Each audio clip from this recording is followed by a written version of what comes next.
جِبت لكم النهارده بقى مشروب رمضاني يعني جميل جدًا وحلو على الفطار، وحاجة كده مضادة للأكسدة وبيقوي المناعة، حاجة جميلة جدًا وبينقّي الدم.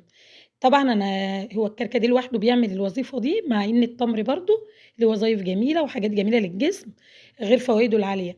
فأنا إن شاء الله هاعمل لكم التمر مع الكركديه بالشكل ده، شايفين شكله وقوامه؟ حاجة جميلة يعني بصراحة جميلة جدًا على الفطار، وحاجة جميلة لتنقية الدم. جرّبوه جميل جدًا، يالّا بينا نشوف عملنا إيه، وعملنا الكركديه القمر اللي بالتمر ده إزاي. لو عجبِك الفيديو بقى ما تبخليش عليَّ بلايك واشتراك في القناة، وفعّلي زر الجرس على علامة الكل. دلوقتي إحنا هنغسل الكركديه وهنحطه في مَيّة على النار يغلي كده غلوتين، وهنبدأ بقى نصفّيه، وهاقول لِك في التريكة التانية هنعمل إيه. جبت التمر بتاعي مجهّزاه كده حوالي نُص باكيت اللي هو الصغير ده، وبدأت كده هاشطفه شطفة وهابدأ إيه أنقعه في مَيّة. أنا كنت أصلًا عاملاه قبل الكركديه، لو حابة تغليه مع الكركديه وبيبقى عامل قوامه زي المربى كده أو ماسك كده، وبعد كده بتصفّيه بمصفى، أنتِ بتعصريه بمصفى، ما ينفعش يتعمل طبعًا بالخلاط، لإن البذر ده ممكن يكسر الخلاط. بدأت كده خلّصت صفّيت ده وده، وهاحطهم على بعض بmix كده زي ما أنتم هتشوفوا كده دلوقتي في الفيديو. طبعًا ده بيطلع منه بذرة وبيطلع منه يعني حاجات كده تانية اللي هي القشر بتاعه، فهابدأ أصفّي طبعًا كويس جدًا بمصفى ناعمة سلك اللي هو ضيّق شوية. بابدأ كده بالشكل ده، خلّصت كده كمية التمر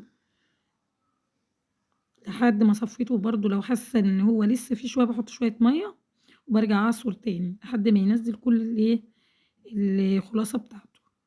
بدأت كده خلّصت كده التمر بتاعي، وهابدأ بقى أحط نسبة السكر اللي أنا عايزاه على حسب رغبتِك، السكر حسب الرغبة. اللي حابب بسكر ماشي، اللي حابب من غير سكر ما فيش مشكلة. هابدأ كده أقلّب الاتنين في بعض mix كده بالشكل ده، لحد ما ادّاني اللون اللي أنتم شايفينه ده.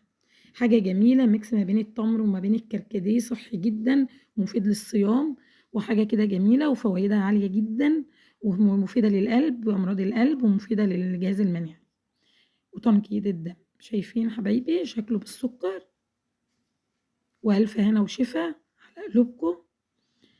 يا رب يكون الفيديو نال إعجابكم، حاجة بسيطة كده بس جميلة بنعملها من البيت، وهنحطه في التلاجة يبرد ويسقع كده ويبقى حلو معانا. حابة تحطي مكعبات تلج أو حابة هو نفسه تعمليه مكعبات تلج وتطلعي منه مركز ما فيش مشكلة، بس أنا مخففاه عشان يبقى حلو على طول على الشرب. أشوفكم على خير إن شاء الله في فيديوهات جاية، تابعوني وأشكركم.